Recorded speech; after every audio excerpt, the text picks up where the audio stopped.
Hey everybody, my name is Matt Pattillo and I am the owner and head instructor of Master Pattillo Martial Arts located right here in Winder, Georgia. Parents, I have a challenge for you. I'd like you to ask your children two things. And it's actually a question that I've been asking my students this week as part of our kids karate classes. And here are the two questions. What's a stranger and what's a stranger look like? And I think you might be surprised by the answer. I've been asking my students that question, and I've been getting kids who have told me that, a stranger is somebody who wears all black, or wears a hat or a mask, who looks suspicious and scary or mysterious. These are all, exact quotes, exact things that the kids have told me.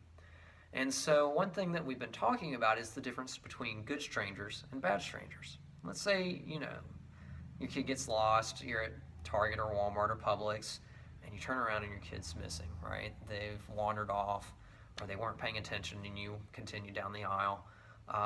They need to know who they can turn to find you again.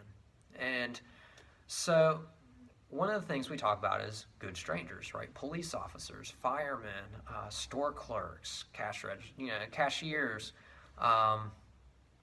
people that they can trust. And even if kids can't find any of those people, another parent who has kids with them might be someone that they can turn to in that situation. But what's also kind of the reason that we talk about that is to let them know that not all strangers are people they need to be maybe scared of. They should be cautious of, but not scared of, because if a kid gets lost, they need to be able to turn to someone. Now, on the other side of it is what we call bad strangers. And that's where a lot of the more surprising answers came from. Because with bad strangers, that's where the kids were describing, what essentially looks like that guy on the neighborhood watch signs, right? But as adults, we know that, bad strangers are doing their best to look like everyone else.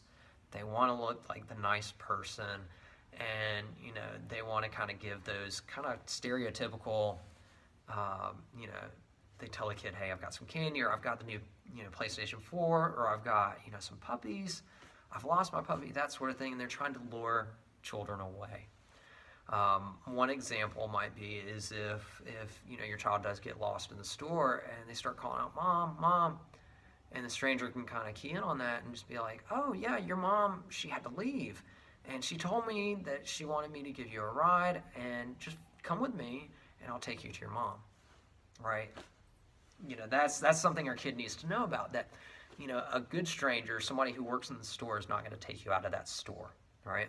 A bad stranger is going to do everything that they can to lure you away from that store, from, their yard, from school, from wherever, and try to get them to go somewhere else. So that's my challenge. I'm going to follow up with another video talking about one way to kind of prevent that.